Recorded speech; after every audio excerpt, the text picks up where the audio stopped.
పాలకొండలో ఆంధ్రప్రదేశ్ శాసన మండలి సభ్యులు పాలవలస విక్రాంత్ ప్రజాప్రతినిధులు నాయకులు కార్యకర్తలతో కలిసి డిజిటల్ బుక్ ఆవిష్కరించారు. ఈ సందర్భంగా ఎమ్మెల్సీ విక్రాంత్ మాట్లాడుతూ కూటమి ప్రభుత్వంలో అన్యాయానికి గురవుతున్న కార్యకర్తలకు అండగా డిజిటల్ బుక్ ఓపెన్ చేస్తున్నట్లు తెలిపారు. ప్రజా ప్రభుత్వం అంటే సంక్షేమం, అభివృద్ధిని పరిగణలోకి తీసుకోవాలి.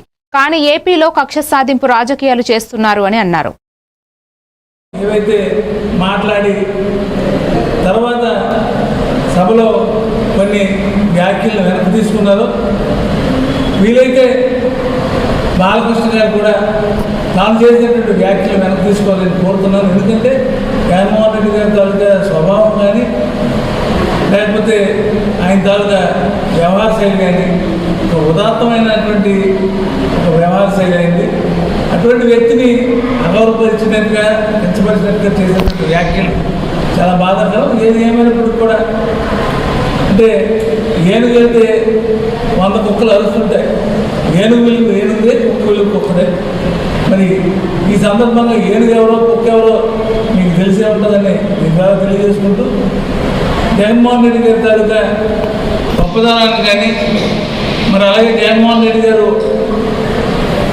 తన సహచరులకు ఇచ్చేటటువంటి గౌరవాన్ని కానీ స్వయంగా చిరంజీవి గారు అలాగే ఈ మధ్యన మనకు పరిచయమైనటువంటి నారాయణమూర్తి గారు ప్రెస్లో వచ్చి చెప్పడం జరిగింది.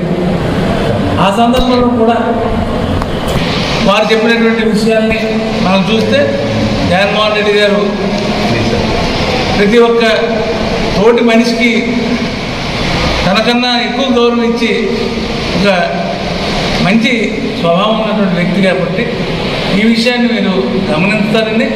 ఏదేమైనప్పటికి కూడా ఈ తెలుగుదేశం పార్టీకి సంబంధించినటువంటి శాసనసభ్యులు కానీ అలాగే తెలుగుదేశం పార్టీలో ఉన్నటువంటి కీలకమైనటువంటి వ్యక్తులు అలాగే వారి తాలూకా కూటమిలో ఉన్నటువంటి సహచరులు కానీ మీ అందరికీ ఈ సందర్భంగా చెప్పాలనుకుంది ఏంటంటే ఖబర్దార్ మా నాయకుడిని ఏమైనా అంటే మాత్రం మేము ఉపేక్షించేది లేదని మీ ద్వారా తెలియజేస్తాం.